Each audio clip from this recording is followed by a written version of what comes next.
Welcome everybody, thanks for coming out tonight on a fairly warm evening as far as recent weather is concerned. Tropical. Many of you might already recognize our trainer for this evening. This is Glen.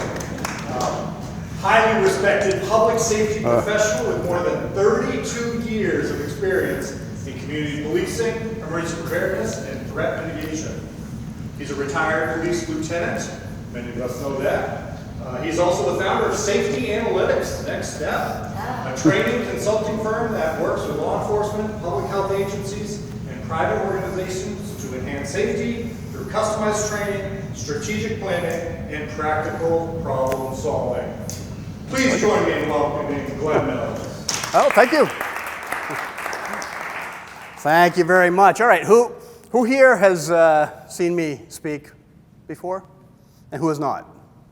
Okay, good. So those of you who remember my jokes that I use all the time and recycle over and over again, yeah, don't worry about it. So listen, tonight I was asked to do a presentation for you, basically responding to active threat events. So what's an active threat? What do we mean by that? Has anyone heard active shooter? Heard that term, right? Well, what's kind of like going on lately, and I've been involved in like crime analysis and intelligence analysis, and I like to see what's going on and see things ahead of time, trying to look around the corner and look at what the trends are and what's going to come back here to the United States, because the things that we see overseas will eventually also come here. And what we've seen a lot of, it's not just now in the United States, it's so easy to get guns, we have a lot of these shooting events. But other countries have these too, just not as much. And if they don't have access to the firearms, then what are they using? They're using things like edged weapons, knives, and motor vehicles. And we've seen a few motor vehicle attacks in the US, probably most famously the one in New York City, truck driving through a park, and we just saw New Year's last year in New Orleans, right? Another truck attack. So there's a whole bunch of different ways for the bad guys to carry out these attacks. So we don't call them active shooters anymore. We call it an active threat or an active killer, right? That's the terminology we're using now because it covers the whole array of things. And the craziest one I ever heard of, I think it was Switzerland, active threat chainsaw.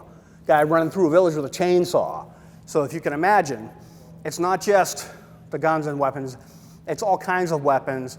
And then the other thing people are getting hung up on now is the ideology. And I'll tell you right now, the ideology doesn't really matter. These are people who just, it's revenge against society, all right? They might have like some motivation that's religious, extremism, or it might be anti-government, or it might be super pro-government now. You know, we have all these different ideologies. Doesn't really matter as much for us, because if someone's shooting at us, are we gonna be going, I wonder. I heard him say something, he could be a neo-Nazi, right? It's one of these things now, it's so common and interweaved throughout what we're doing that the ideology isn't as important for this topic, all right? So what I wanted to do with this is, first off, I want to make sure everyone kind of understands everything going on. We kind of look at the numbers, we look at the trends, and then we put a little plan in our head, just in case, like if we're ever around one of these things, that we'll know what to do, okay? And the other thing I want to make sure is people aren't really overly afraid of this, but that we're prepared. We're thinking about it. And hopefully you'll never use any of this ever, but just in case, you will. So first off, this is my logo. I did that with AI. It took hundreds of iterations for me to get it exactly right, and the 5 stars represent anyone's heard of FEMA, right? Okay, there's prevention, right? We want prevention, that's like the most important one for me. What I see a lot in the news is one of these events happened, and then you'll see the news media coverage. And what is the news media showing us? Anybody? Who did it? And oh wait, here's their picture. And here's their manifesto that they wrote about how they hate everybody and everything. Okay, the problem with this is if you cover that stuff, what happens is there is a contagion effect. So what we've learned through research, and everything I believe in is based on research. I'm not a big political, like, well, I feel this way. My feelings don't matter. I want to see the facts. I want to see the data. And the data shows us these things have a contagion effect. And the more coverage you give to these people who do these awful things, the more you encourage more people to do them. Okay? So when you see the next one, and there will be a next one, and you see the pictures or whatever, please don't comment on them like, oh, that guy looks like a psychopath. You ignore it. You don't share it. You don't spread it. We want these people to die anonymously. Okay? It's very important because the more you glorify them, the more it encourages others. Their motivation a lot of times is to get the high score, is to get the fame. It's not a good idea to give them a lot of coverage, right? And there's an organization here, and this came from Arizona State University, Texas State, and it's no notoriety. So it's very important. I try never to say any of their names, and I even purposely now, I've almost forgotten a lot of their names, and I've noticed there has been an improvement in the coverage. You can't tell me, a lot of you, like who were the last 5 people who did these things, because the media has gotten better. And I've called them out when I was in charge of the Burlington Police's social media. We had a pretty good following, and I'd call people out. Hey, please don't show their picture, and I'd send a link to that no notoriety website to show them there's a contagion effect, and you're indeliberately spreading this. Okay? So what we've always taught here, now I teach on my own, is run, hide, fight. Now, some of you have gone to trainings before. Some of you have kids or grandkids or nieces or nephews in school, and maybe you've seen a few of these. One I hear a lot is Alice. Has anyone heard of Alice training? Alice, yeah, we're going to get Alice. Alice out there. Okay, Alice is one. Another one, if you don't like the word fight, oh, we can't say fight. Okay, that's fine. Avoid, deny, defend. That's from ALERT. ALERT is the organization that researches these events. And they came up with avoid, deny, defend because it's the same thing, but the language is more inclusive. It's something people can't argue with. Like, what if we have children and we want to teach something in the schools? Do we really want? Okay, well, we can say defend. Can anyone object to that? Is that encouraging any kind of violence whatsoever? No. You have a right to defend yourself. And then every time we found one of these, and we've been doing this for a long time, I have it marked in my calendar. Every time the anniversary comes up, the first presentation we did was for a defense contractor in town. They called me up one day and they said, hey, do you guys do any kind of active shooter training? And I said, yeah, absolutely. And then I put the program together and delivered it to them. But based on the best research and evidence that we had. And since that time, it grew, and now I had to, on my own, change this around and modify it to my own. But this is all stuff I did a lot on my own time. I put this stuff together because I was just always interested in this topic and how we can help people make sure we have less victims. So OSHA has escape, hide, attack, and every time I found a new one, I would add it to the list. I just added react, escape, survive. I had that written down. I saw it somewhere. So I was like, okay, I got to add that to the list. There's 13 of these things. What do they all come down to, though? It's the same. It's run, hide, fight. Now, Alice, I would tell people, if I pull a gun out right now and I crank off a round into the ceiling and I go, quick, what's Alice? And you're going to be going, that guy just shot a gun into the ceiling. What are you talking about? Alert, I don't, right? It's a lot. What happens to us under stress? We all okay, if they say you're really smart, or something's really difficult, it's brain surgery, right? Brain surgery? Oh, it's like brain surgery. Well, this is, because there's a little thing in our brain called the amygdala. And that little tiny little organ there in our brain is what runs things when we get scared. And the more excited we are, aroused, scared we are, the more the amygdala takes over, and it's that reflex. I should have brought I have a little rubber snake and a little rubber spider. You can walk around the room with those. And people, they know it's fake, but you'll see them. What is that? It's the amygdala taking over. So our outer brain, our outer cortex, this part that makes us so smart, that shuts right down under stress. That just like goes, and now what are you left with? Panic. So we don't want to panic, but can we remember? Alert, inform, or are we going to be better off just going like a caveman? Run, hide, fight. Simple.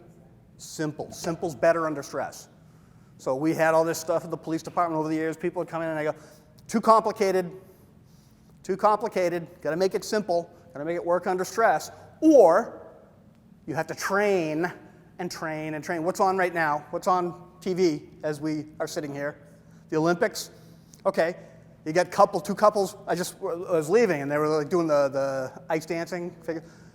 Training for 15 years. 15 years of training to come in, one event, couple of minutes, got to be perfect.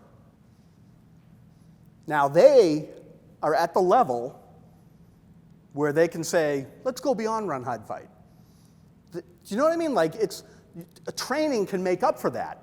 But for the rest of us, are we going to be thinking about this every single day? No, we're too busy. There's too much stuff going on. So we're just going to keep it really simple and remember run, hide, fight. Okay? The guy this guy right here actually came to Massachusetts a while back, and I was like, I got to go see him.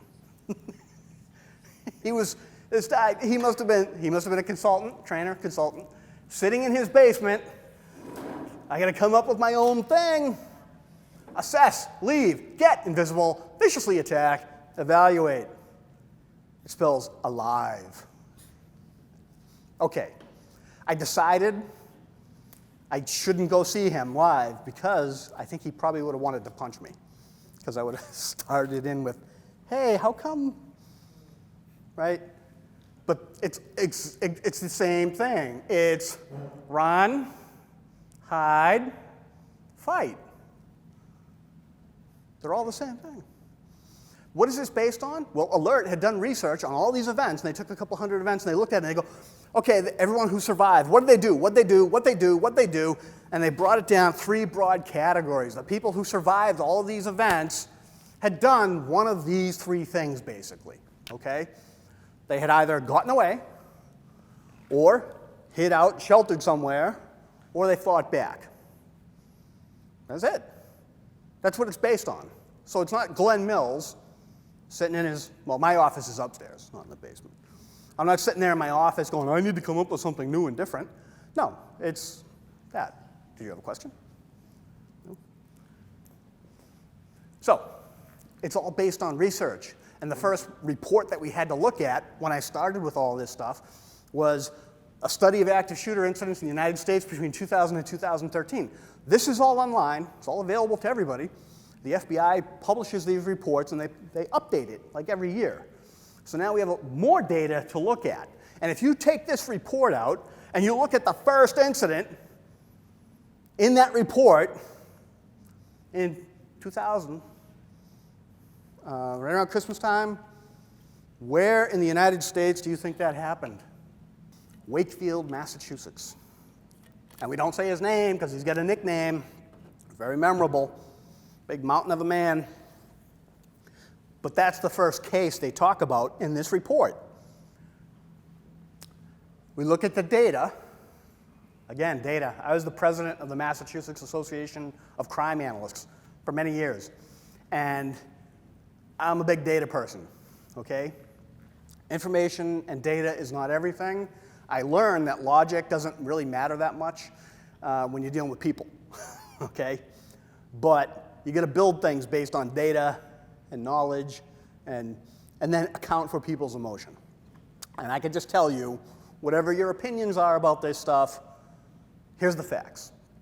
These events, they started counting them back around 2000, but they've been happening a long time now. This is not new. The first big school attack. What do you think is the worst school attack ever in the United States? Yeah, it's not. Been worse. Nope. Nope.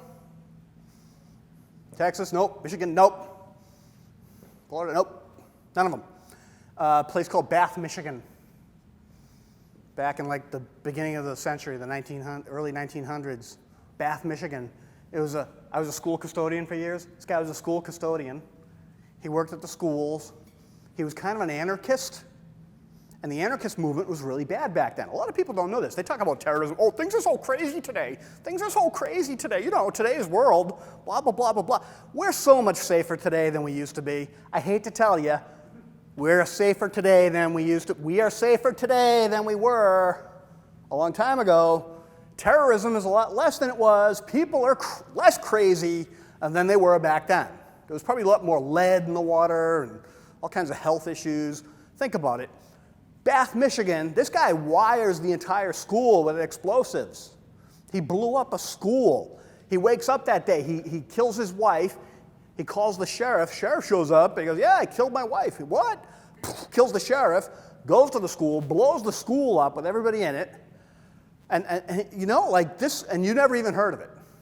Oh, and the anarchists, by the way, they killed the president. Remember that? Yeah. Like, hey, let's stop here in Buffalo. It'll be fine. McKinley, right? He got shot. And the anarchists, they were bombing things. They bombed Wall Street. They had a giant cart. Like, you can still supposedly see some of the explosive damage down there on Wall Street from that bombing. So things have been worse. Right? That's a fact. And everyone will argue with me, no, they're worse today. Wrong. I'm telling you, things are better today. The murder rate keeps going down. It's been going down for a number of years. It shot up during COVID, and it's back down on the trend it was on. Murder rates are going down. These active threat, active shooter events probably becoming more common because we're tracking them, but we have more data. We learn about these things faster. And if you look at the trend, generally the trend has been going up. Now we got 23, 24, 25. You know, we kind of leveled off a bit, luckily. But we count them more. If you look at this chart, 250 incidents from 2000 to 2017. And what happened in 2017? Why is this one line way up here? That's what we call an outlier. There was a single event that dragged all the averages up, and that was the Harvest Festival in Las Vegas. Right?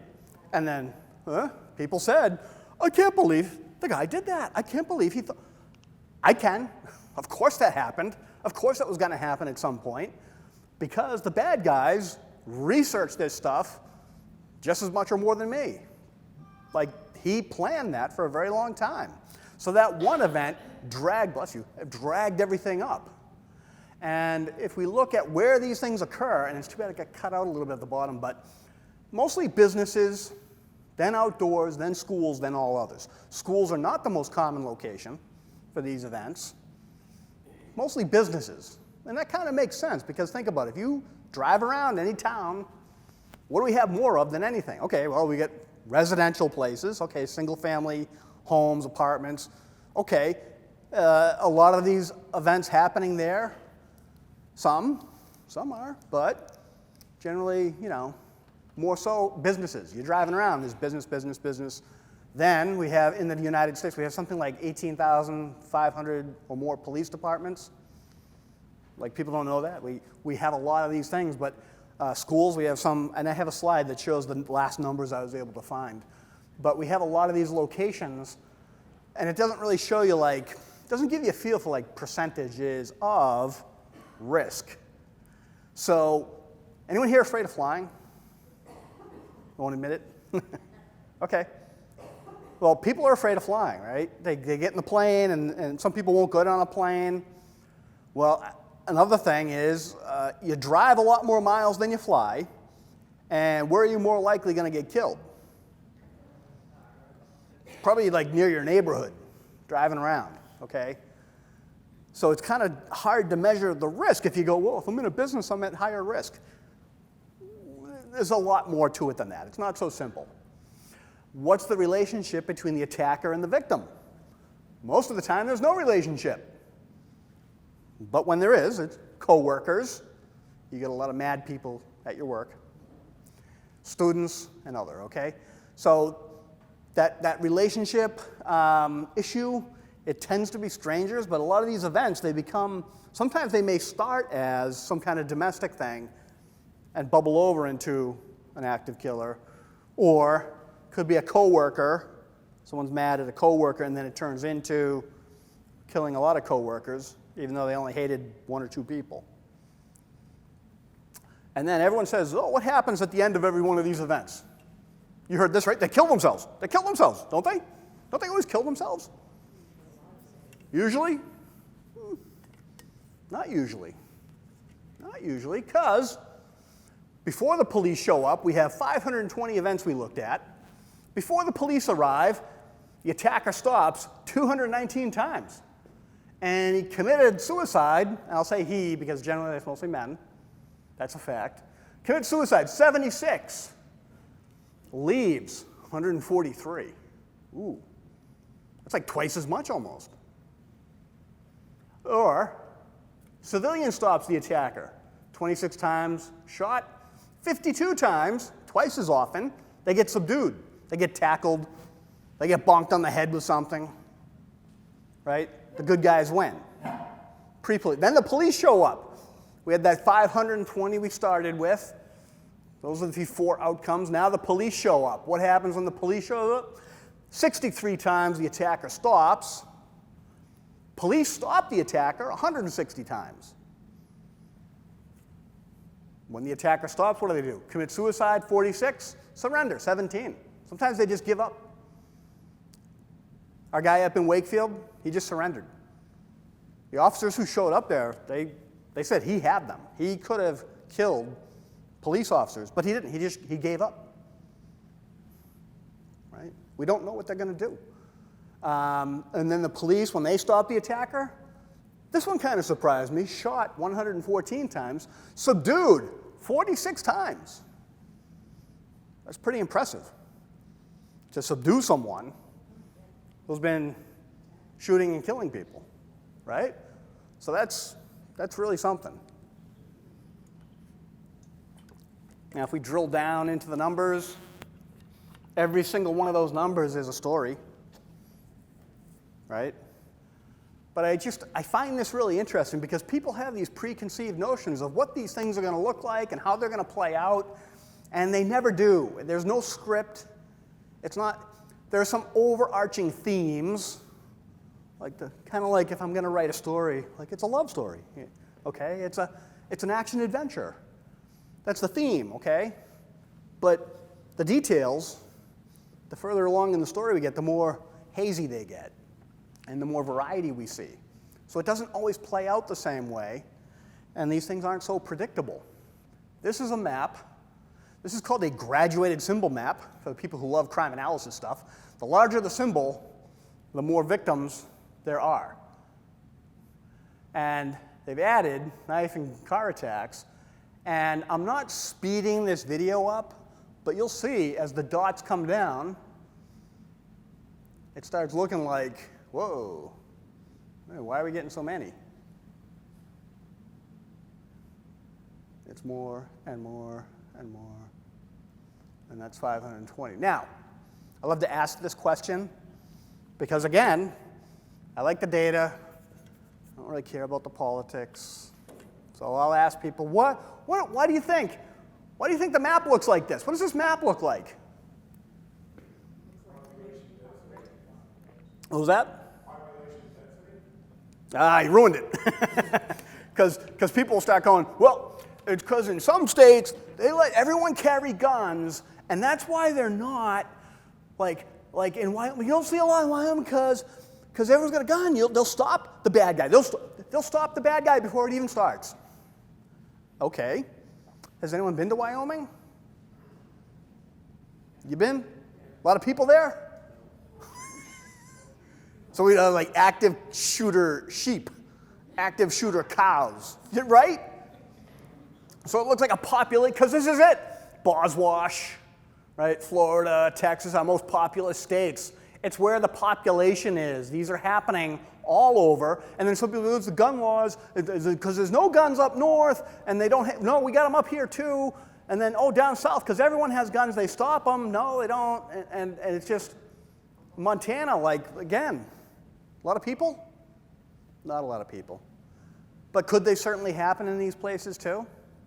Yeah. So some people think like, oh, well, if everyone's carrying a gun, they could stop it. No, because a lot of those school shootings that have happened, there have been armed police officers right there at the scene and can't stop it. You get a determined person with a gun, they've got the advantage.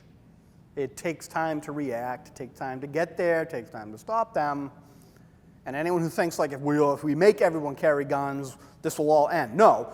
What will in fact happen is we'll have more, because more ding-dongs who shouldn't have guns will be able to carry these out. And I'm not pro-gun, anti-gun. I look at a gun's a tool. I kind of like Massachusetts has laws that says, okay, you got to talk to the police department before you get a gun license, because the police department might say, oh no, that Glen Mills guy is a wackadoodle. We're not going to give him a gun because we've been to his house 48 times this year for fighting with people. Do you really want him having a gun? No. So people say, yeah, Massachusetts, our gun laws are too tough. Burlington's got tons and tons and tons of people lawfully licensed and carrying guns. Okay? They don't bother anybody. They're fine. But you should have something. Like some of these states are like, open carry. Like my wife and I were in Utah one time, and she's, there's a guy with a gun. I go, no, that's Utah. He's just walking around with a gun. Like he had it like on his hip. No holster or anything. And I'm looking at him. Oh yeah, he was just a mess. And I'm thinking, if I was a bad guy and I need a gun, I'm going to talk to this guy, and I'm going to have a gun, right? So that's kind of where things are at. And there's nothing we can do about the guns. I'll tell you right now, politically, nothing we can do. And Massachusetts laws are good. We don't need any more. Like, we don't have to go crazy with it. What we have right now is working pretty well. And that's all shown in the data and in the crime numbers. And when you do have gun crimes in Mass, oftentimes the guns are coming from other places where it's easier to get them, okay? And people are like, oh, I want to argue about guns. No, I don't want to argue about guns, okay? It's a fact of life now. The cat is out of the Pandora's box has been opened. The guns have all flown out. They're here. And you're not going to take them away from people, because there are some people that are a little too excited about their guns. They're not going to let you take them back. Some countries have done it. Canada had a couple of active shooter events back in like the 70s, and they were like, everyone was like, oh, let's get rid of our guns willingly. Australia, same thing. Hey, school shooting. We have too many guns. It's not going to happen here. So I don't even know what to say about that. Just, it's not going to happen. The guns are here. We've got to deal with it, okay? And you're not going to deter people from doing these things either. People think, oh, we'll have tougher jail sentences. We'll give them the death penalty. Maybe that's what they want. Like a lot of these people, you saw how many committed suicide, right?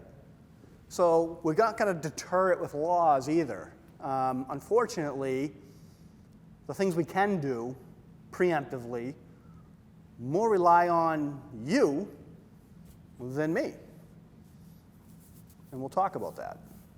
So, active shooter stats. What should we be afraid of? We look at 250 active shooter events between 2000 and 2017. That's an average, if you want to do the math and your gazintas, 13.88 events per year, average. And in these events, we had 44 deaths, 123 injuries. Now, we were given this presentation for years, and I would show these numbers. And the median number of people killed for the longest time was 2, and the median number injured was 2 and 2, for many years. Harvest Festival happens, and a few other events.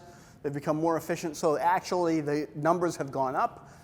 Median number of people killed is 3, median wounded 9. So we're seeing more injuries and deaths. This was 2 and 2 before Las Vegas. Relatively rare. Now, this is where I want to get people into, like, hey, we would do this all over town at all these businesses and all these places, and I'd have people all the time like, I know it's going to happen here one day. I'm telling you, I just sit here and I'm just waiting for someone to come in the door and shoot this whole place up. And hey, take it easy, all right? Probably not. Not impossible, but very unlikely. These events, as much as you hear about them in the news, And my advice to you is, let's just stop watching the news, okay? My wife doesn't watch the news anymore because it upsets her. But guess what? The reason it's on the news is because it's different. You know the old saying, like, man bites dog? That makes the front of the paper. Dog bites man. Nobody cares, right? So same thing with our news. If you think this is happening every single day, no, it's not as bad as we think. And I have the numbers to prove it.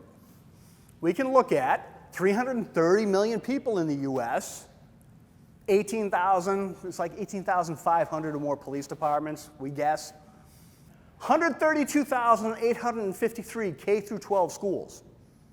That's a lot of schools, right? Did you think there were that many? If I said, guess how many schools there are, I wouldn't have guessed that. I would have been like, I don't know, 80,000? No, it was a lot. That was the last number I could find. 30 years I looked at. I said, let's compare this. Let's look at this risk, this hazard, versus everything else. Let's find something that's comparable. So I looked. 30-year average lightning deaths, 44. Tornadoes. Maybe we should be, how afraid? Wait a minute. And I said, which when people say, oh, it's that, like getting hit by lightning. Yes. Okay. So the people who tell me, like, I'm afraid this is going to happen to you one day, I just know it. Are you afraid of lightning? Well, yeah.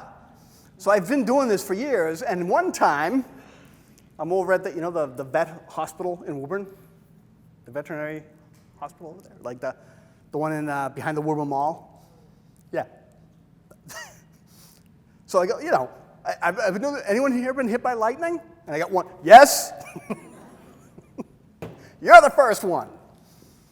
Doing this for years. Nobody's ever been hit by lightning. Nobody even knew anybody personally who'd been hit by lightning. But I had someone in the class.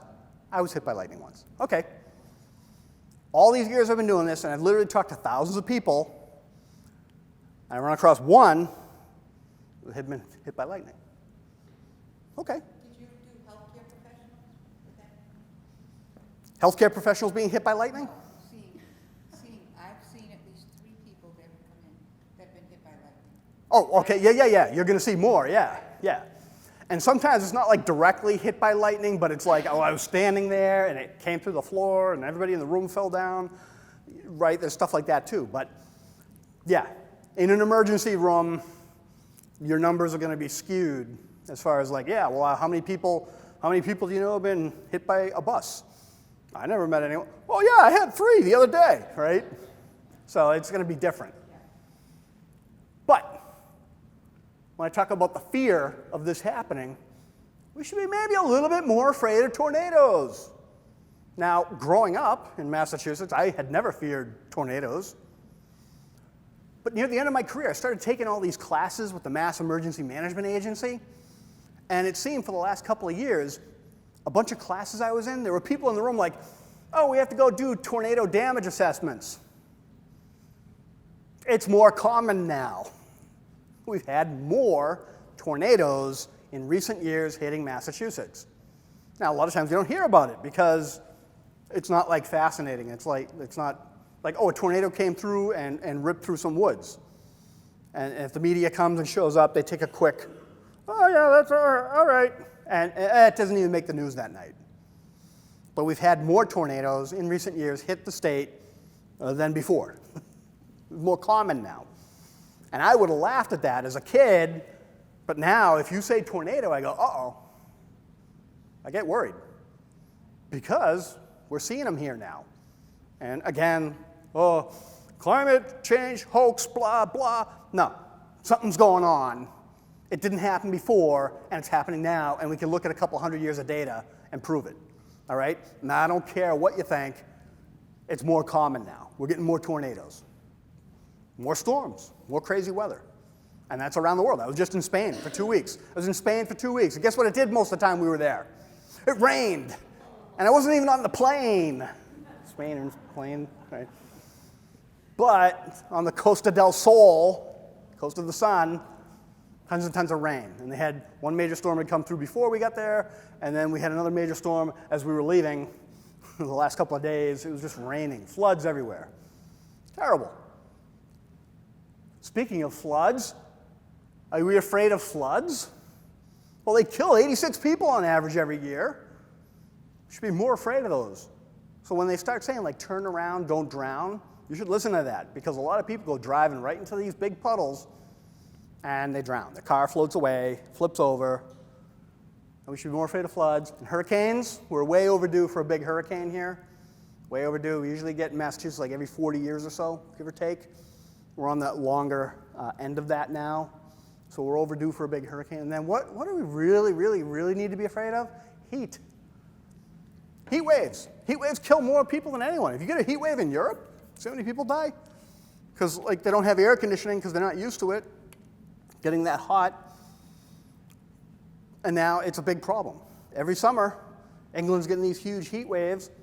And if we get them like in the Midwest or even up here, we get several days in a row where it's like 100 and something. What's that? 3 days over 90, right? Well, now we're seeing like 6, 7, 8 days over 100. And eventually, what's that going to do? It kills people. So we should be more afraid. All this as opposed to that. Yeah?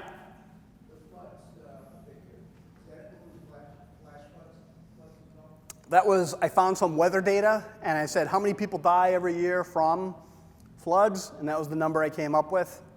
Now, it might have changed. I could look at it again, and I think floods, it could be all floods. I'm guessing it's all floods, but flash floods, yeah, even more dangerous, right?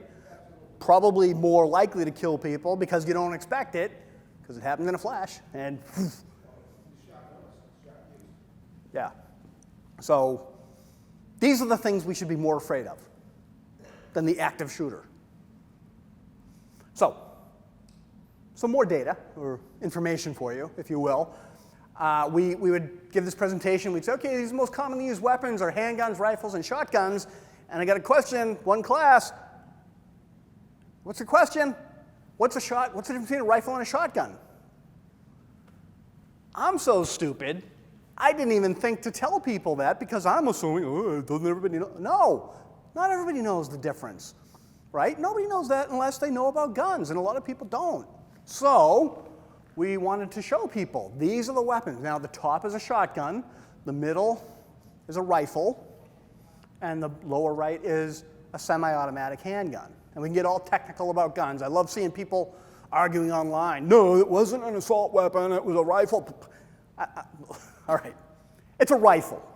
It's a long gun, shoots a single bullet. It's a shotgun.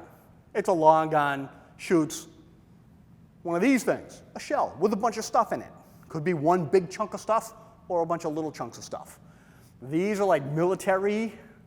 These are like handgun rounds, then we get to rifle rounds, and then shotgun rounds. And this is like a shotgun round. Shotgun rounds have different things inside of them. One could be a slug, that's one big chunk of lead. This would be like buckshot for killing deer. This is birdshot for killing birds. Now, this, like, I don't wear my body armor anymore because I'm retired. But the body armor that I wore would protect me from any of these things, even the big slug. It would stop it, okay? But body armor is not going to stop like a rifle round, typically, because they go so fast. They will actually penetrate. There's no such thing as a bulletproof vest. They're bullet resistant, okay? But this is what you'd see. I had a guy one time shot at me with this, didn't even hit the cruiser. He was shooting right at the cruiser, but he missed it because he had this, birdshot, right? I was lucky that day. I was lucky he didn't have this. That would have been worse. But unmistakable sound, 12-gauge shotgun, oh, yeah, that guy's mad, right? He was unhappy. Luckily, we took him into custody. Nobody got hurt. Video. So, give a little warning about the videos. I'm going to show you a different video than I usually do. We have ones kind of like takes place in an office. One takes place, this is more like if you're out and about. Because I think this is useful because if you find yourself like in a restaurant environment, does everybody here go to restaurants? Is there anyone who does not go to restaurants? Okay, good, right? But the video will show you, this is from the FBI. Now, hopefully the sound will work okay. But if anyone's ever been through like a traumatic event or anything, and this kind of thing might upset you, this is a good time to say, I gotta go to the restroom. And come back in 4 minutes and 28 seconds, and then we'll talk about it, right? But if you're okay, this is kind of like CBS level violence. You know, like CBS shows, I know you all watch, like they kill a millennial and then solve the murder. It's like that level of violence, right? You know what I'm talking about, okay. Hi, can I get you started with drinks? Oh, sorry, I gotta take this. We'll need a minute. No, I'm here. Stop. Now you need to back up. You can't be here anymore. Get out of my face, what, man. You think I'm afraid of you? Get off, man. 911, there's a clip.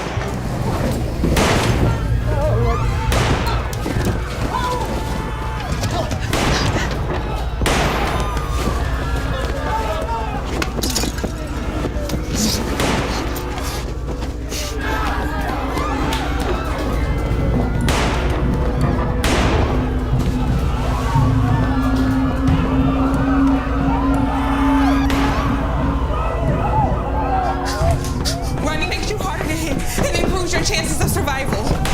Don't go up here. Police, where is he? By the bar, blue jeans, black shirt. Empty hands up, follow their instructions. I'm in the direct line of fire if I head for either exit, but I have other options to help me survive.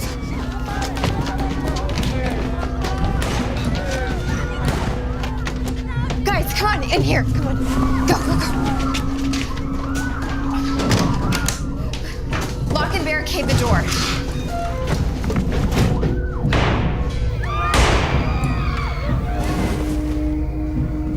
Both my exits are blocked by the shooter. I gotta stay hidden. I'm no victim. I'm ready for this. He's applying direct pressure to the wound to stop the bleeding until we can find a tourniquet. In the meantime, turn off your phones and make a plan to defend yourself.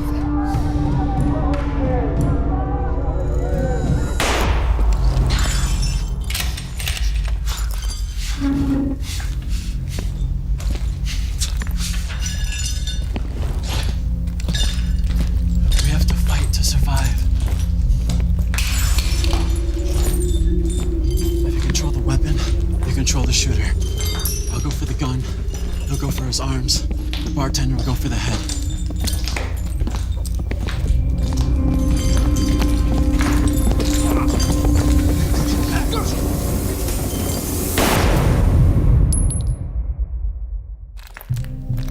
Where is he?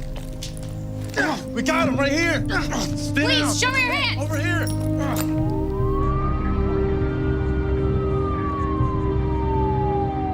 You can survive a mass shooting if you're prepared.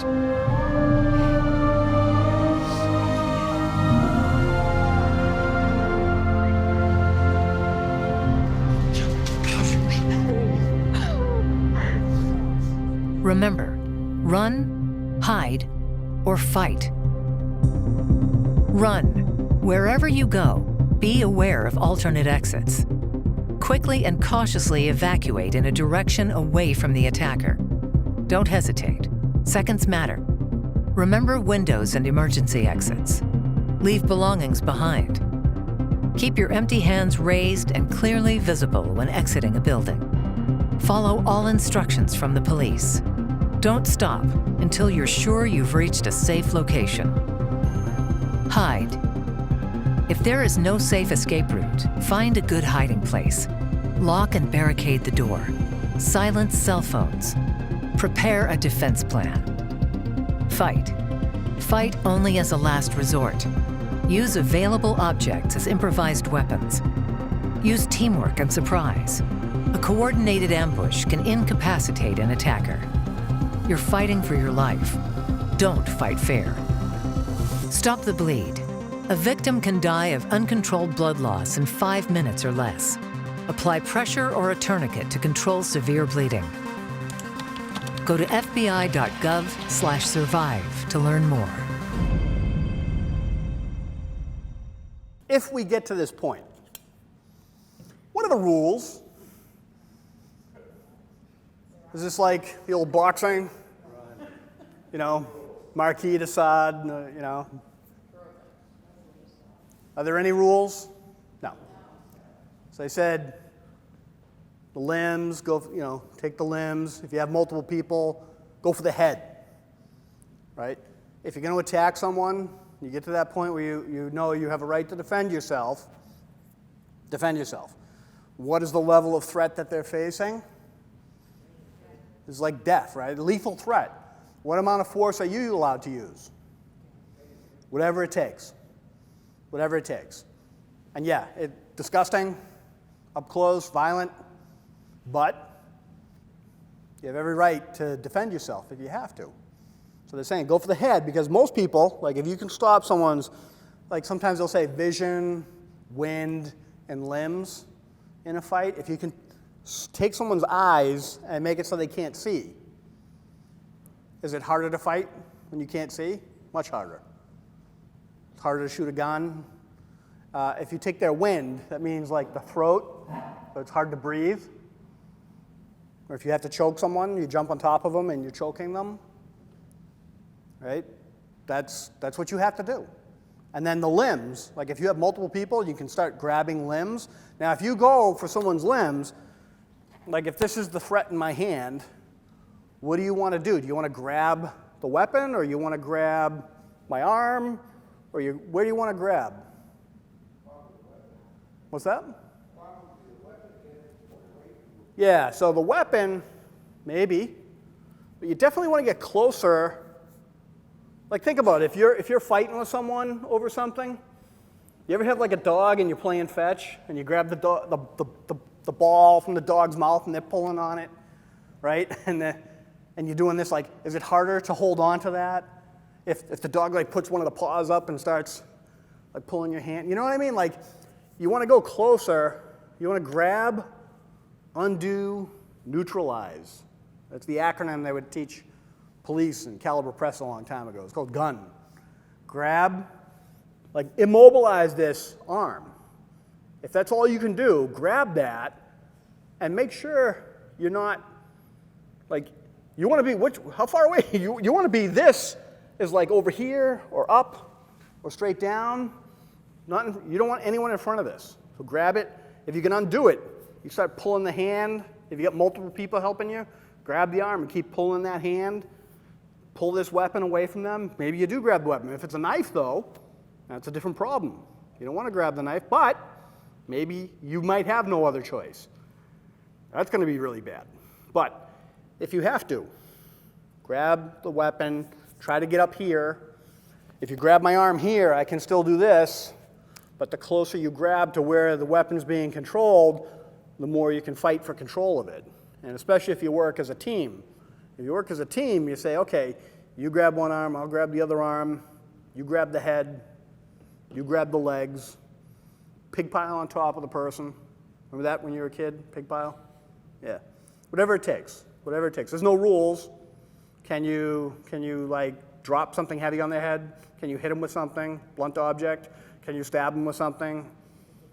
If you have to, yeah. Yeah. It's terrible, it's awful, but if that's what your only option is. Now, if you're a pacifist, and I've had like religious groups, I talk to religious groups. If you're a pacifist and you don't believe in violence or whatever, well, that's okay, you don't have that option. Your options are run or hide. Those are your options, okay? That's it. But if you're going to choose to fight, you give it 100% and you do not stop. And even the guy goes, okay, I quit. Yeah. I don't. Not until you know for sure, yeah. Would you ever advise for one-on-one, like just one person trying to get the attacker, or should you try to Overwhelm. Get Swarm. everybody. Yeah, get everybody. Get everybody. If like right now, I'm like in my 50s right now. I'm not in the shape I used to be when I started. Like if I just got out of the police academy and I decided, okay, I'm going to fight everybody in this room, and you all come up one at a time, what's going to happen? But if you all come at me at once, you've got pretty good odds, right?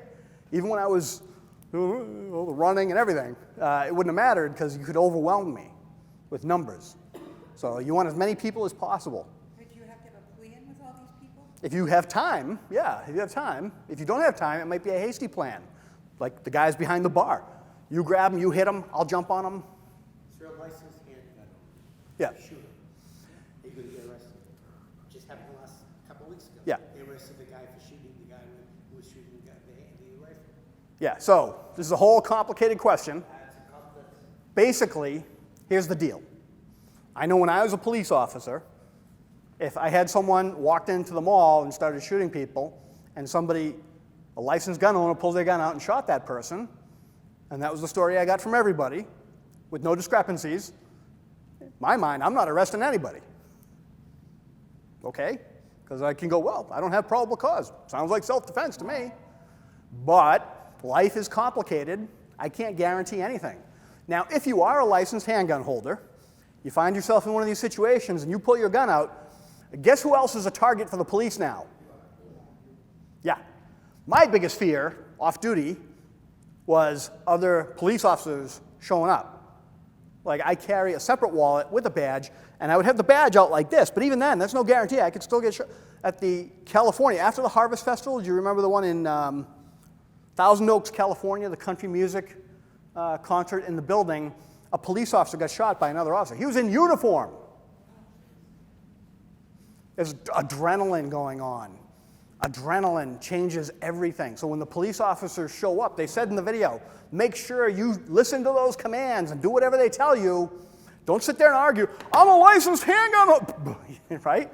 It's no good. You gotta do whatever the police say. They're in charge. The uniform, and they tell us this. Off-duty police officer, uniform officer shows up, you surrender, you do whatever they tell you. Because they're all hyped up. You don't want any mistakes. And it even happened in Rhode Island many years ago. A police officer was shot by other officers. He was off duty. He's trying to help. He's got a guy, he's holding him at gunpoint.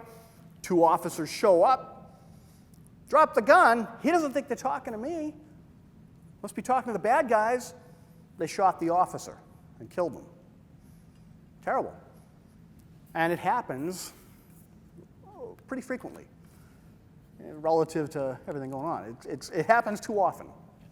So licensed handgun owner, just make sure, like, don't have that thing out if you don't have to.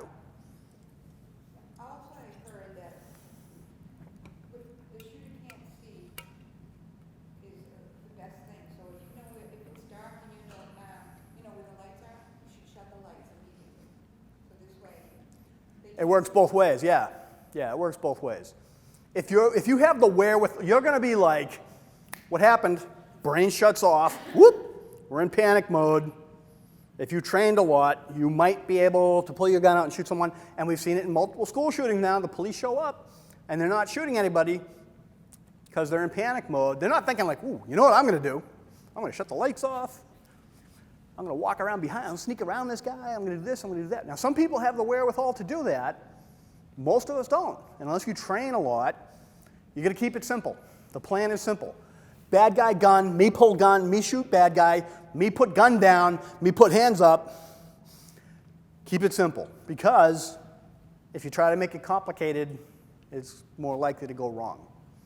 And these are great questions, and we can go on these theoreticals all the time. But generally, you have a right to defend yourself. You have a right to defend other people just as much as yourself in Massachusetts. And then in some states, they get their stand your ground law, which to me is insane. But down there, it's even less likely you'd ever have a problem defending yourself. Like, you don't even have to go, you don't even have to retreat, you don't have to back down. You can just both fight to the death, I guess. That's what they do down there now. I don't know. I don't understand it, but in Massachusetts, I can tell you the law, and basically everywhere in the country, it's you have a right to defend yourself. And worry about that in court. You may get arrested. So what? So what? If you survive and you're doing the right thing, it'll all work out in the end in court. Okay? The prosecutor will take care of it. But there's no fast, easy answer, unfortunately. First thing when you walked into this room tonight, where'd you come in? You come in this door? Came in this door. Everyone came in this door, right? Anyone else come in from any other door? You came in this door. You came in this door. Bet you the first thing you were thinking, like, I wonder where a good seat would be. Right? So I got to see everything, so I'm going to pick my seat. Was there anyone going, there's the other exit? Yeah? Some people do this, okay? Here's a new habit for you. Try this when you're out and about. Now, I drive my wife insane. It's taken over 30 years. And finally, I think she's got it. Every time we go out to eat, where am I sitting? So it's like, okay, this is where I want to sit. I see that door, I see that door, I see everyone in here. I can relax a lot more. And still to this day, where's the worst place you can put me? Oh, sir, we have a table right here.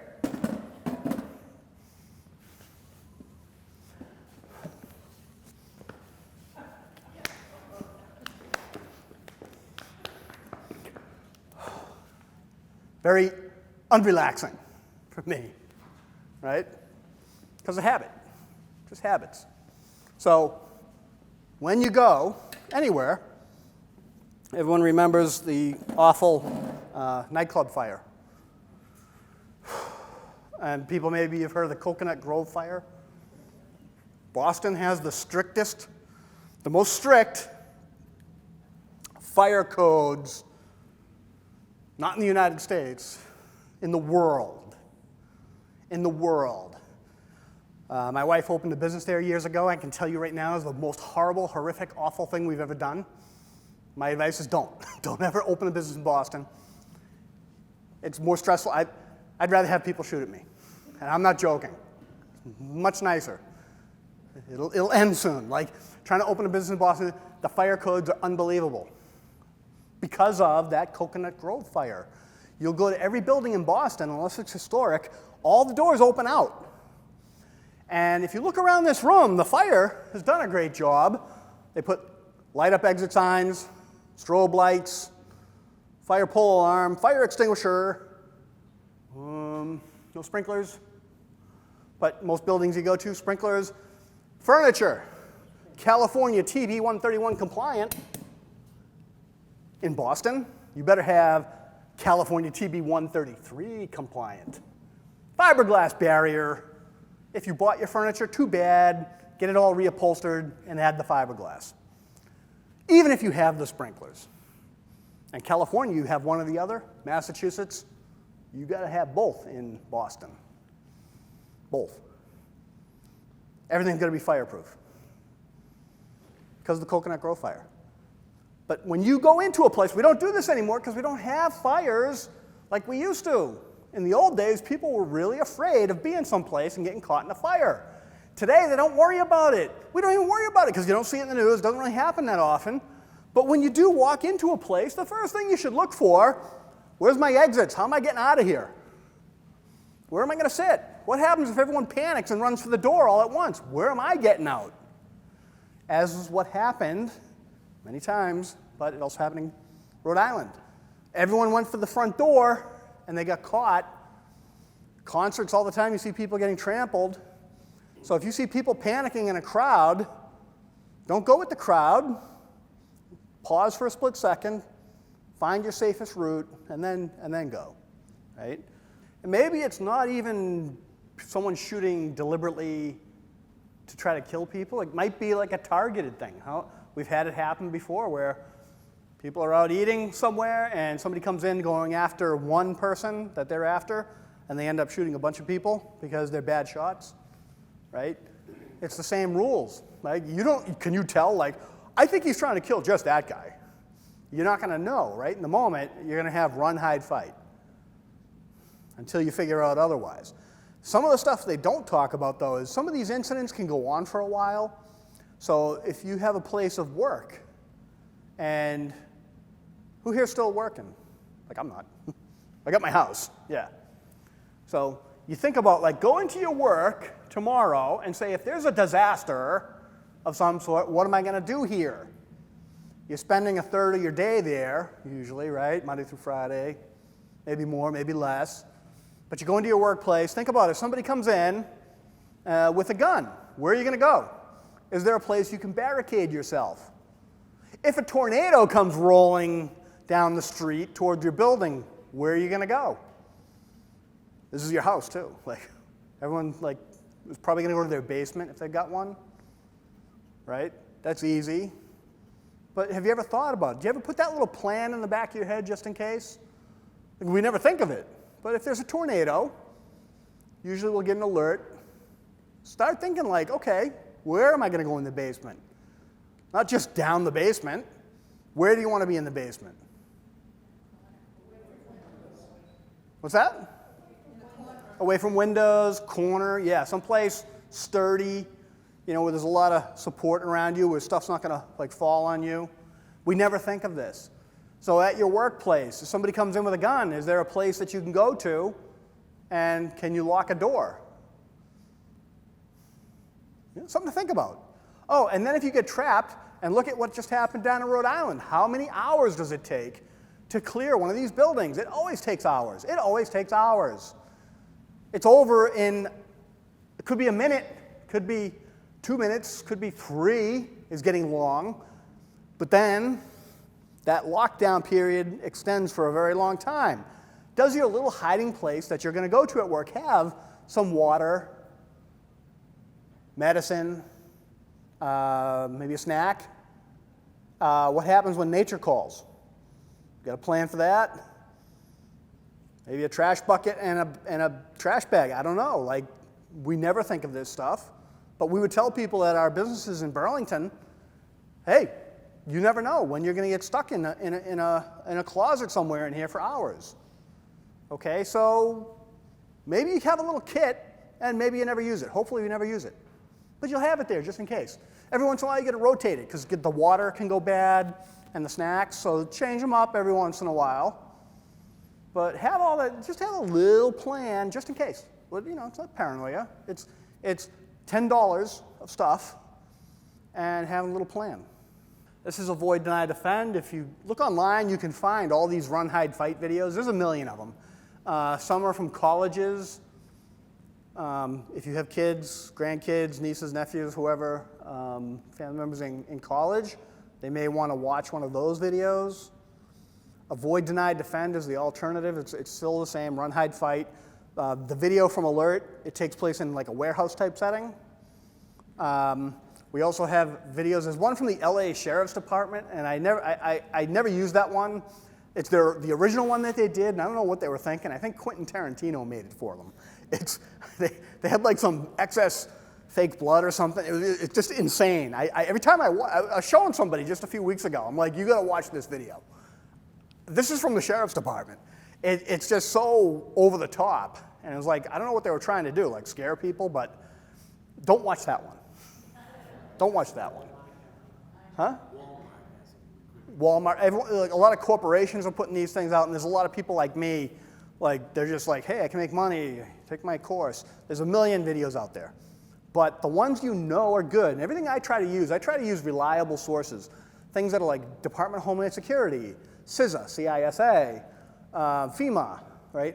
These organizations, I know that this is the best information that I can give out. I'm not going to create something new if I don't have to. I'm going to use the best practices that are in place today. So they're all basically the same. Now, this is the stuff that they don't get into as much, but I think is really, really important.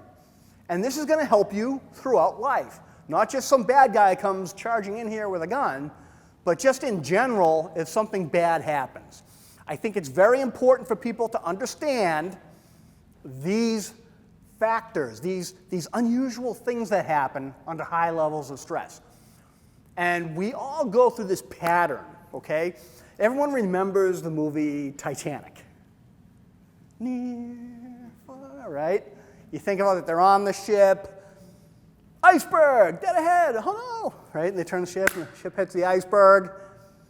And what are the people on the ship doing? Everybody's in like a different state of mind, okay?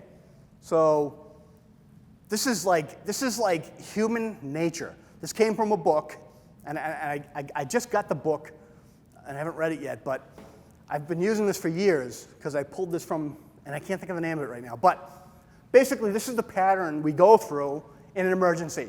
The first thing we think, this can't be happening. Denial. It's not a river in Egypt. It's something we all go through when something bad happens, and we go, we can't believe it.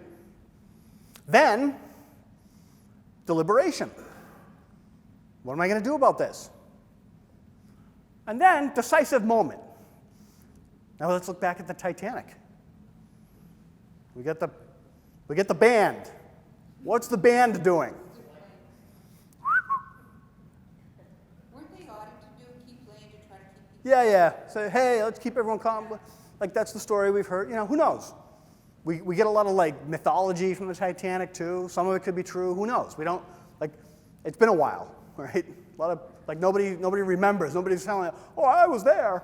No, they're all gone now. But basically, there were a whole bunch of people in that phase. They never left it. Did they survive? No. Then, we get some other people. What do you think we should do? What do you think we should do? I saw a special one time. They were like, you know, it's on the Titanic, if they just took mattresses and stuffed them into the seams where the ship had cracked, where the iceberg had hit the ship, they could have saved themselves.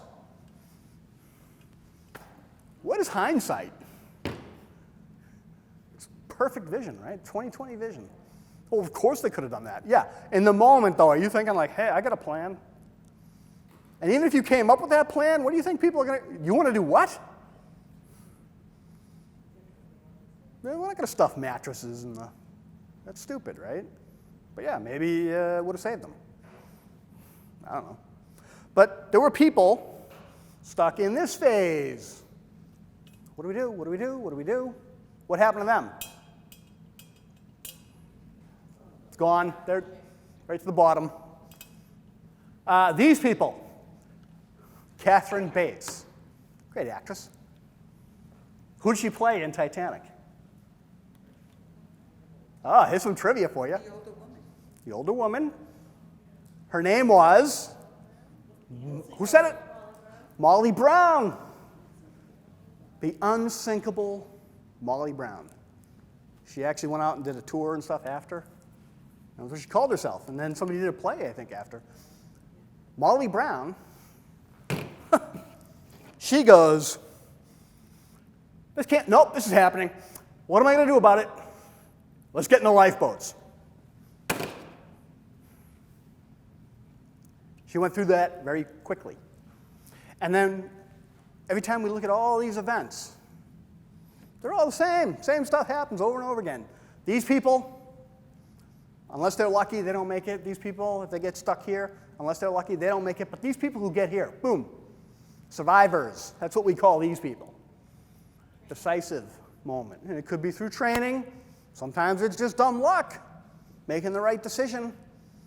On the Titanic, if you picked the right lifeboat line to get into, you got on the lifeboat. If you picked the wrong line, you didn't make it on the boat because they didn't load all the boats fully. It's like, oh yeah, drop the boat in. It's not full yet. Oh, too late. Okay, well, I'll just wait for the next one. Oh well. But these people, decisive moment. The faster you get there, the better. Let's take this out to the real world.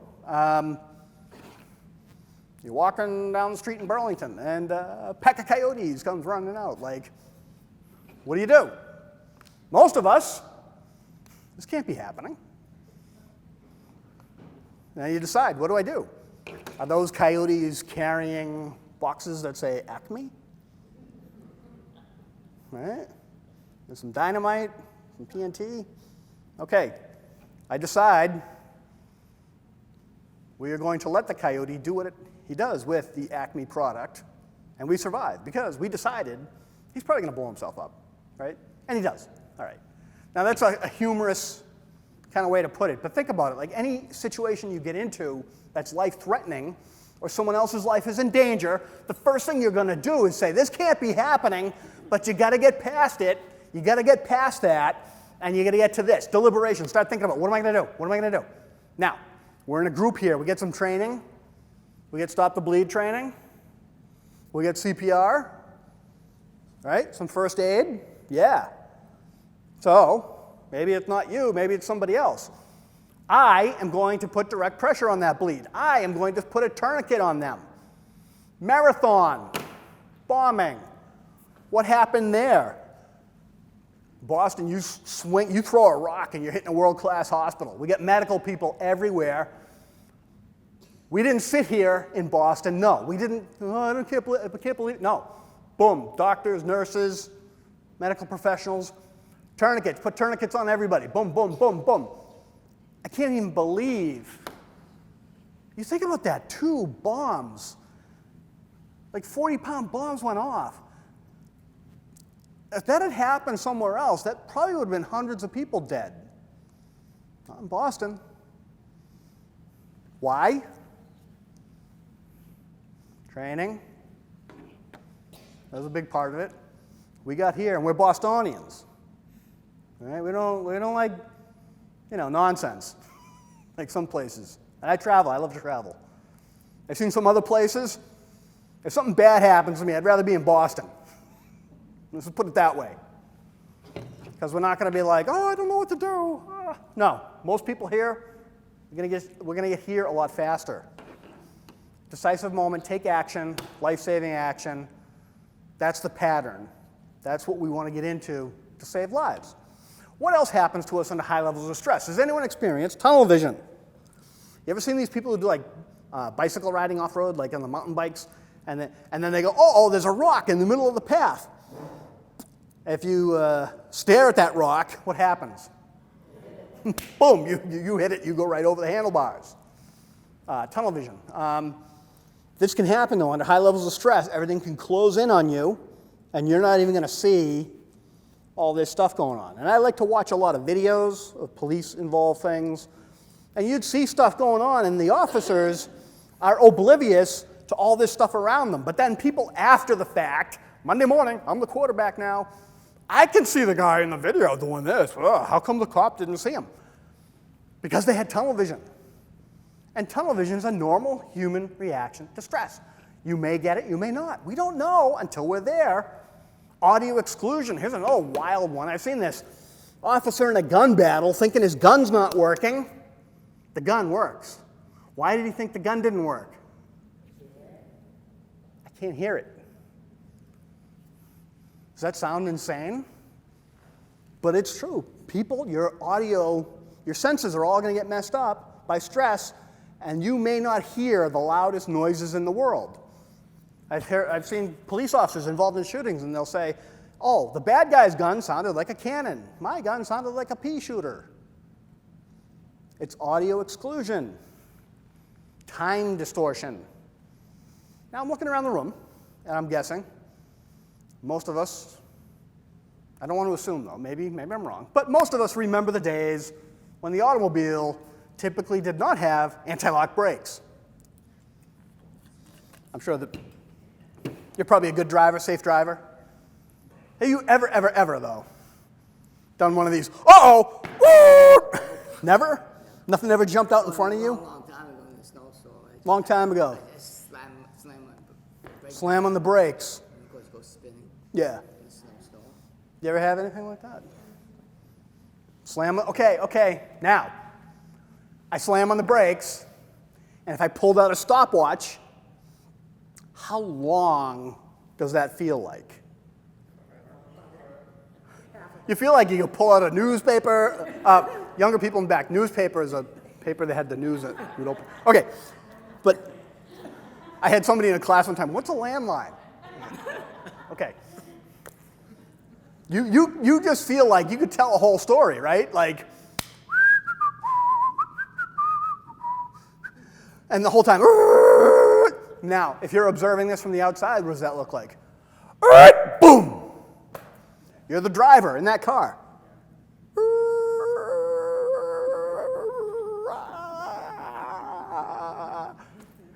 Takes forever, right? That's time distortion. Time distortion.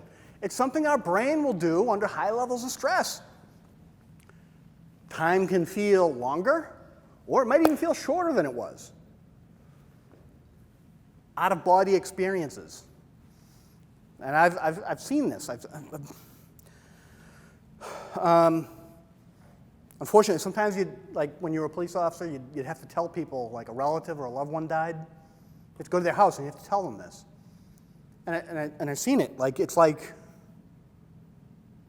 that person's like not there when you're talking to them, and then like, I'm sorry, I just felt like I was watching it from the outside. It's like an out-of-body experience. Well, it's a psychological thing that happens to us under high levels of stress, and we can feel like this is not happening to us. You hear this with like sexual assault survivors.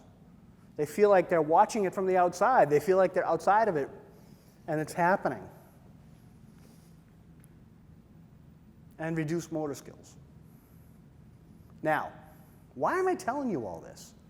Because what's happened is a lot of these bad events will happen, and people will feel really awful that they didn't do this, they didn't do that, they second guess themselves. I had this happen, I had that happen. Well, guess what? This is all normal. It's not unusual. You're not going crazy, right? And you're not less than anyone else because any of this stuff happened to you, okay? So if you experience any of this stuff, it's okay.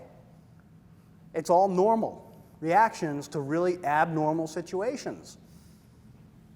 And there's nothing you can do about it.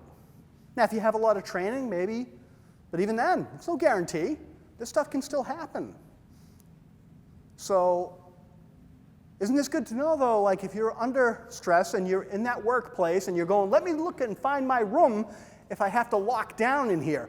Oh, look, I'll just go to the room and I'll pull out my key, and all I got to do is unlock the door and get inside and then lock the door. No problem, right?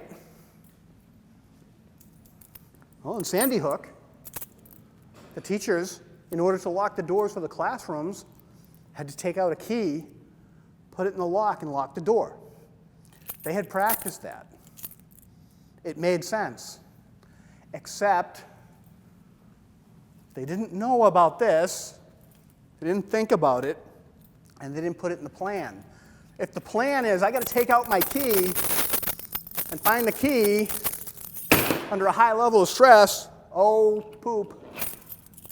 It's, right? Think about it. Or you just go up and you hit the lock, and you just got to put the code in. 911, 911, easy. Put the code in the lock, unlock the door, no problem, right? Under a high level of stress, might be a problem, okay? So whatever your plan is, that's why I like run, hide, fight. Whatever your plan is, KISS principle, right? Keep it simple. Keep it simple. Don't have things where you got to pull out a key or put in a code.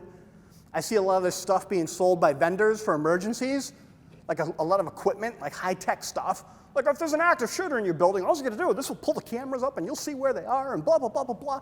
And I go, too complex. Too complex. Not going to work under stress unless we play with it every single day and use it all the time. At home, you get your remote control for the TV. You can operate that thing in the dark usually, right? Flip to my favorite CBS murder show, right? But under stress, if I don't practice with this thing every day, what's going to happen? You get a brand new TV. Oh, I got to change the channel. I don't even know how to change the channel. Same thing in life, right? So anything that you have, when you get a brand new car, do you ever like take it out and practice? Like, okay, if I have to stop really fast, or you gotta like feel the car, and like, there's a great school up North Shore and South Shore, In Control, driver training. They teach you how to drive a car under stress. And the public can take courses with them. Really good. You might get an insurance discount. I think you get an insurance discount too. If you ever get a chance to take a class like that, take it. Because it's a lot different driving a car day to day versus driving a car when you're about to crash, right? And you don't know what your car is going to do unless you really kind of push it to the edge a little bit. Reduced motor skills is a big problem, and we've gone to lots of conferences, we talked to lots of people who've been through these events, and a lot of times they'll tell you, like, the first thing they thought, I heard the gunshots, And I thought, whoa, fireworks. So common. What phase were they in again? Denial. It must be fireworks, right? You guys do a lot of pyrotechnic displays at your work? Like right? Typically not. Maybe it's a hammer, like, you know, like somebody hammering something, or a nail gun. But it's usually going to be a weird, like a pattern. It's going to be kind of more regular. Using a nail gun, that's like a .22 caliber bullet, basically. It's like boom, boom, boom. Now, if someone's shooting people, it's kind of more irregular. Bang, bang, bang, bang, bang, bang, bang, bang, bang, bang, bang, like stuff like that. You hear that kind of noise, it's not like fireworks. Get past that. Get past denial. Say, wait a minute. Could be a problem. Lock the door. So we looked at all these events, and I can tell you all the FBI reports, I've read them all, and you look at the events where someone's breached a locked door. Right? We got hundreds of incidents we're looking at. How many times has somebody breached a locked door in an active shooter event in the United States? What's that? Very few. Red Lake High School in Minnesota. Wakefield. That was an unusual one. He actually shot the lock with a big high-powered rifle, and the guy weighs like 400 pounds. He kicked in the door. That's the only time that's ever happened. Red Lake High School, it was a door and then like a window next to it in the school, and he shot the window and walked in. The other one, Sandy Hook. He came up to the building. They had a camera and stuff. He had to get buzzed in. He just shot the glass in the lobby and walked right in. And more recently, down in, it was Memphis, the school, the Covenant school shooting. They shot the glass outside to get into the building. So that's like 4 times. Every other time, though, nobody's breached a locked door. We have to, I work in a hospital. Yeah. We have to teach the nurses, because of new technology, everybody has a pass card. Yeah. So you just swipe it. Yeah. So you might go in the med room and lock yourself in thinking you're safe, but if you have a dead coworker, they're gonna take that key off that coworker and get into that med room. They might. And you know what? And to enter into the hospital. We don't want to talk about that too much. But I mean. But it's true. It's real, because everything's going to be passed. So there's a big difference. If I lock myself in my house Oh, yes. versus I go to work, I don't know. I haven't even been to the new police station yet. I'm still a special officer, but I haven't worked anything. I don't go there. I don't even know what they got down there for locks. But like our old building, if you came in the old building, if you had one of the key cards, whoop, and you'd get in and beep, beep, beep, you could get through. But yeah, that's always a concern, right? But that adrenaline dump that's happening to us, who else is that happening to? Bad guy, right? So some of them are kind of calm when they're walking around doing this stuff, but now you need someone who can also go, wait a minute, let me go find a key. Darn it, they don't, maybe this one. Time, like we want time, right? More time, more barriers, time distance shielding, whatever we can do to increase the time it takes them to get to us. And like every single situation I can come up with, we can always sit there and go, well, what about this? What about that? What about this? Yeah, what if I lock the door, but then they use a car to drive through the door? Yeah, there's always this never-ending thing. But as far as we know, right now, the barricaded door, that's why they show you, barricade the door, lock the door, and pile a bunch of crap in front of it. Oh, and then you're also waiting on the other side of the door in case anyone does get that door open, then you're going to bonk them in the head with whatever you can get your hands on, okay? But that's it, 4 times they got through a door. Virginia Tech, perfect illustration of this. This guy shows up. He actually padlocked the doors to trap people inside of Norris Hall so he could kill all of them. The police showed up. The doors are locked, padlocked. He's inside shooting. Room 206, he kept going in, room to room. He'd go into one room, shoot people. He'd go in another room, shoot some more people. He'd go back again, shoot people again in that room, or shoot more people in that room. He kept going back and forth. And like room 206, they didn't do anything to stop him. And this is percentages, 92% shot, 77% killed, because no action was taken. This room, 211, they tried to stop him. They were holding the door. He shoots through the door. They let go. He comes into the room, and in that room, 100% of the people were shot, 67% of the people were killed. 207, late denial. He goes in there, he shoots some people, he leaves, and then they barricade the door. He can't get back in the room again to do more damage. 85% shot, only 38% killed. Room 204, failed denial. He tried to get into that room. Someone tried to hold him back, but he got in, killed the professor who was trying to stop him, and people had jumped out a window. So in that room, 36% shot, 14% killed. And in this room right here, they barricaded the door, never got in the room. And the score there is 0-0. Now, also interesting. Anyone ever heard of him or seen his picture? So I was doing this presentation, business in Burlington. Somebody's like, yep, great professor, Levi Librescu. Survived the Holocaust, survived concentration camps, by all accounts, a great human being, loved his students. He hears the gunshots. What is he doing? Is he sitting there in denial? I know this, right? He takes action. He looks around like, okay, everybody out the window. The students are like, what? We're on the second floor. Yeah, he jumped. He puts himself at the door trying to stop the bad guy.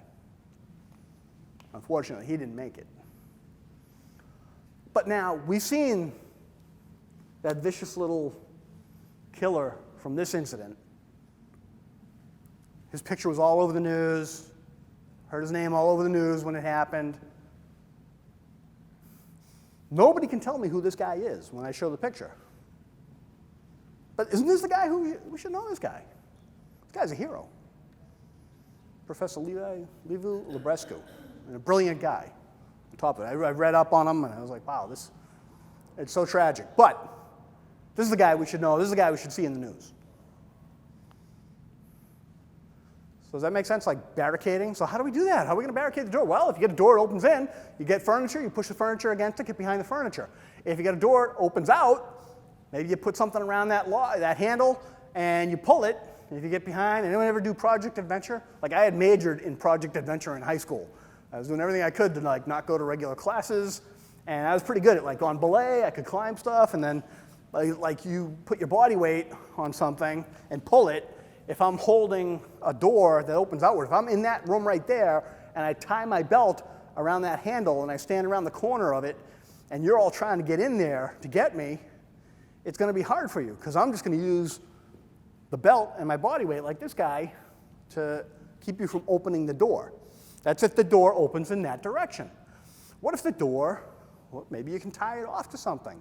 That's even better. Now I don't have to use any of my strength. This is from, it's gone now, the old police station. So we literally took a power cable and we said, let's try it. Tim McDonough and I, and the door opened outward in our classroom. This cable right here. Tied it around that table, both of us, one on the other side of that, with 40 pounds each of police gear, and we pulled it, and we couldn't get the door open.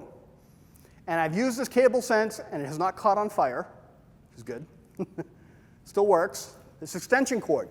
Every office you go into now, how many of these are you going to find? How many cables, cords? Look at this place. We got like wires everywhere, you know. Like you're going to find this stuff all over the place. And that was so simple to do. Tie it around a table, tie it to the door. That's another way to barricade them. How about this door? Oh, this happened. This was a school goes into lockdown. I got to the point where I was monitoring these things live in real time. So on Twitter and other social networks, I was following them. And these kids started posting pictures of, now I know like some of you love your social media. If you're barricading something, like don't take pictures of it and post it online. Right? That's literally what they were doing. They're like, oh my God, they're going to kill us. Yeah. I'm serious. I'm dead serious. This is literally where that came from. The IT people, I always make a joke with them when we're at a company. Hey, too bad, IT. Whatever you got to block off those doors. That's an outward opening door. They tied it with the cables from the printers. We get a lock like this.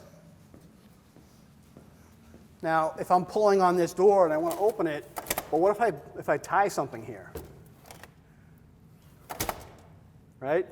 It's a lot harder to open. How would I make that better? I'd probably take this part and wrap it around here so it won't slide down. Because if I keep doing this to the door, eventually it's going to work its way down and it's going to pop open. And again, the live Twitter feed from the school lockdown, they had figured it out in this classroom. We're so clever. Let's take a picture. Posted it. And now, you're in one of these situations. You're going to pull the fire alarm, right? You pull the fire alarm. Everyone's going to run out of the building. Everyone's going to run out of the building. As soon as you pull that, let's pull the fire alarm right now. Wanna? I double dog dare you. I triple dog dare you. All right. I would laugh. Like, you go to the mall, fire alarm goes off, and what are people doing? They're like shopping, and it's like, they go right back to whatever it is, right? Pulling the fire alarm, all it does is causes more confusion, more noise. Don't pull a fire alarm unless you get fire. That's it, okay? If you pull the fire alarm, no one's running out of the building. I don't know, maybe in Europe or something, they will, but here. Most schools have panic buttons.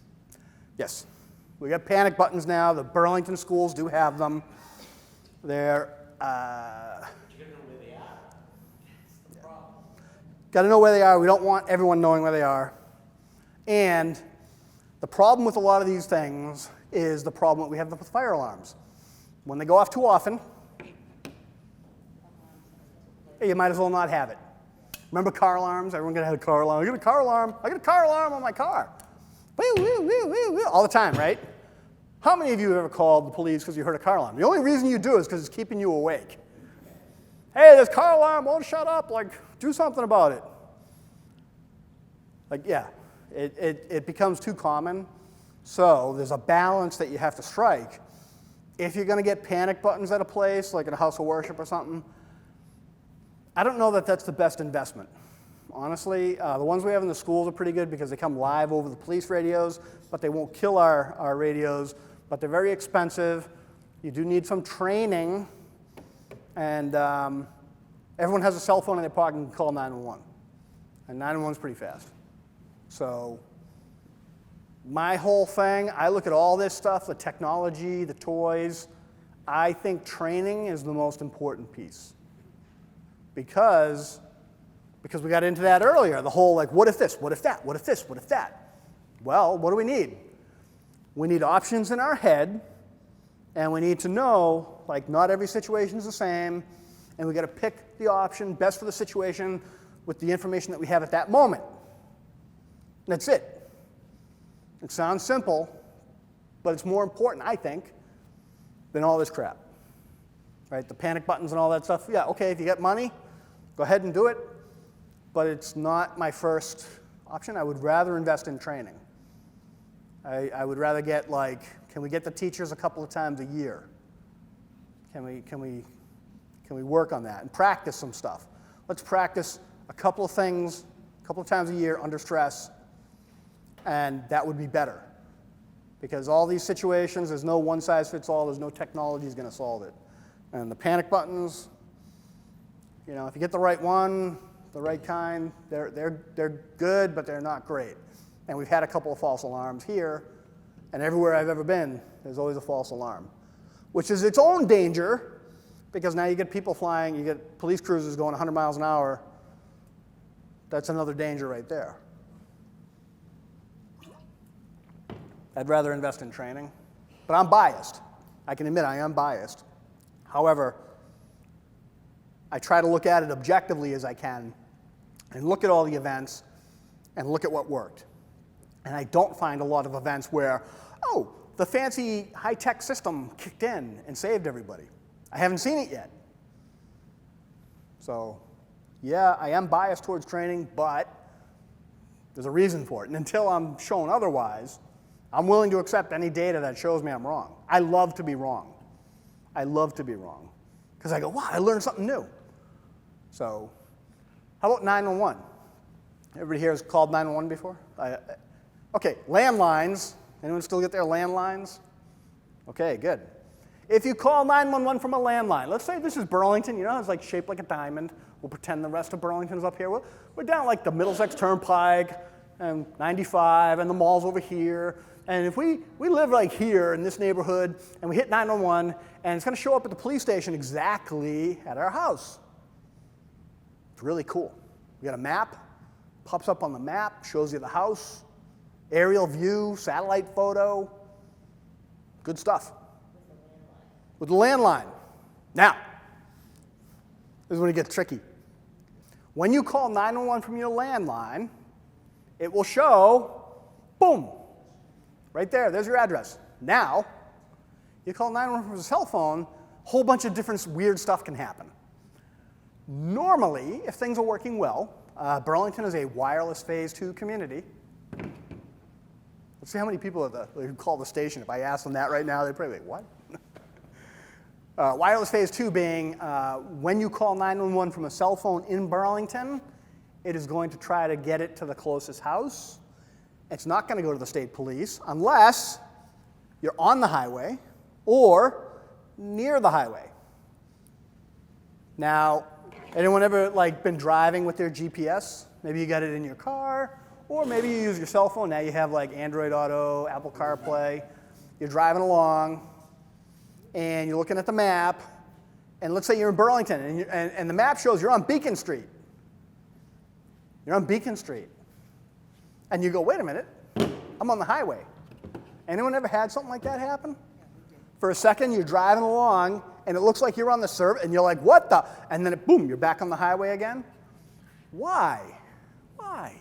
Well, because the way this stuff works, there's a whole constellation of satellites up there, and they're all sending out a signal all the time, and these devices use those signals, and they do a calculation, and they go, this is where you are based upon how far away you are from all these satellites. And it puts you at the closest point on a map, which could be as close as a couple of feet away. If you get a really cool GPS system like the surveyors use, you're down to inches, or like a cell phone, feet, yards, many yards. So we've had 911 calls come in from cell phones, could be as a variance as much as 1,500 yards. Pretty big. Most of the time, it's really good. But it's a percentage. So let's say 99% of the time, it's going to show you good. 1% of the time, whoa. Okay. So you live here. I can't even hold it steady enough. You live here, and then, whoop, we know you're somewhere here. But we get a little fiery red thing on the map. That's where it thinks you are, and then we get a big circle that says, well, it could also be in here. So generally, it's pretty good. It's not always 100%.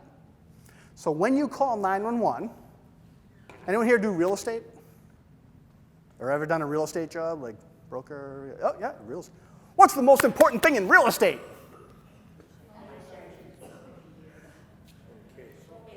Location, location, location.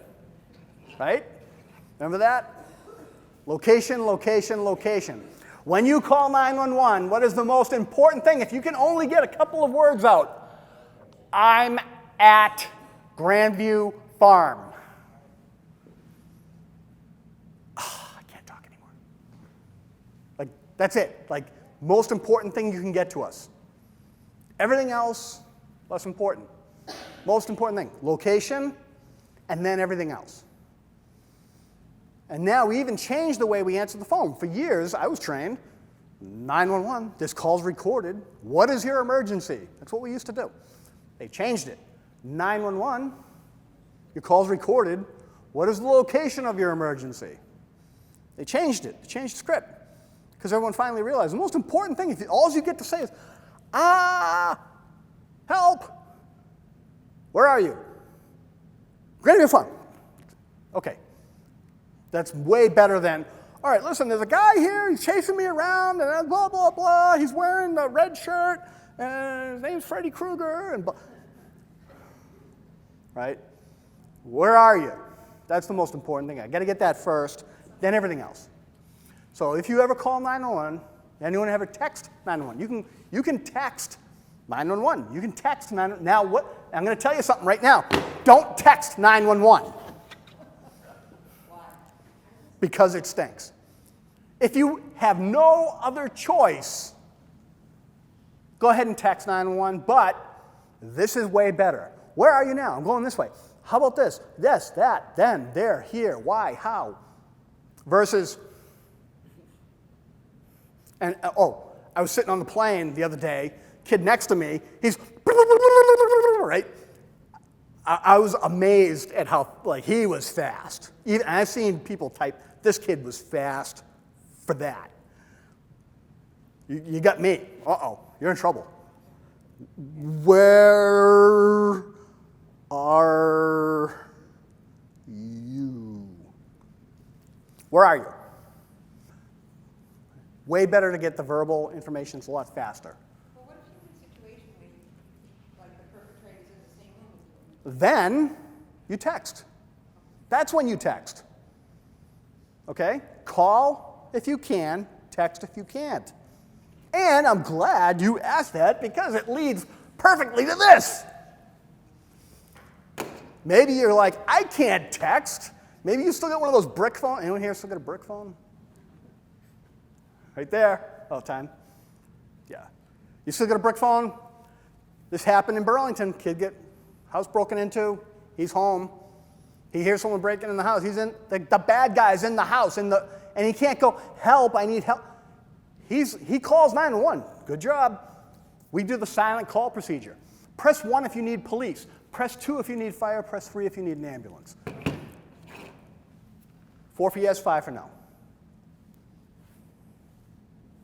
That's what we're going to do. Okay? If you can't text, this is also what we have. You get injured. I can't talk. You got hit in the neck. Can't talk. We can do this. Or we can text. All right. We're not going to get into this stuff. Basically, this is bombs. You see something that looks like this, that looks like this, that's how far away you're going to be.